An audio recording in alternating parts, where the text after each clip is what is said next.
வீடு பில்ட் பண்றதுக்கு முன்னாடி கரெக்டான பிளாட்டை சூஸ் பண்ணலாம், கண்டிப்பா ஃபியூச்சர்ல ப்ராப்ளம் வரும். வீடு டிசைனை விட ரொம்ப முக்கியமானது தான் பிளாட் செலெக்ஷனுங்க. இதுதான் உங்க ஃபியூச்சரையும் டிசைட் பண்ணும். சரி, இப்போ ரைட் பிளாட்டை எப்படி சூஸ் பண்றதுன்னு பார்க்கலாமா? சரி, ஃபர்ஸ்ட் பிளாட்டோட நியர்பைல ஸ்கூல், டிரான்ஸ்போர்ட், ஹாஸ்பிட்டல்னு எல்லாமே நியர்பைல இருக்கணும். பிளாட்டோட சைஸ் அண்ட் ஷேப் ரெண்டுமே சேமா இருந்தா பிளானிங்கும் ஈஸி, காஸ்டும் சேவ் ஆகும். அப்புறம் பிளாட்டோட facing, ventilation, sunlight, air flow இதெல்லாம் கரெக்டா இருக்க மாதிரி நம்ம பிளாட்டை சூஸ் பண்ணணும். அடுத்து சாயிலோட குவாலிட்டி. சாயிலோட ஸ்ட்ரென்த் ரொம்ப வீக்கா இருந்துச்சுன்னா நம்ம ஃபவுண்டேஷன் போடும்போது காஸ்ட்டும் இன்க்ரீஸ் ஆகும். அடுத்து நெக்ஸ்ட், நீங்க சூஸ் பண்ற பிளாட்டுக்கு ப்ராப்பர் ரோட் ஆக்சஸும் இருக்கணும். ரொம்ப முக்கியமா நீங்க சூஸ் பண்ற பிளாட்டுக்கு லீகல் டாக்குமெண்ட்ஸ், அப்ரூவல்ஸ் எல்லாமே கரெக்டா இருக்கான்னு செக் பண்ணி சூஸ் பண்ணுங்க.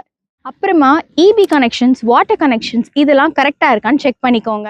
நீங்க ரைட்டான பிளாட் சூஸ் பண்ணா கன்ஸ்ட்ரக்ஷனும் ஸ்மூத்தா நடக்கும், ஃபியூச்சர்லும் எந்த ப்ராப்ளமும் வராது. மோர் டீடைல்ஸ்க்கு நம்ம எலிவேட்டர் ஸ்பேஸ் கன்ஸ்ட்ரக்ஷனை ஃபாலோ பண்ணிட்டு கீழே பிளாட்னு கமெண்ட் பண்ணுங்க, உங்களுக்கு நான் டீடைல்ஸ் ஷேர் பண்றேன்.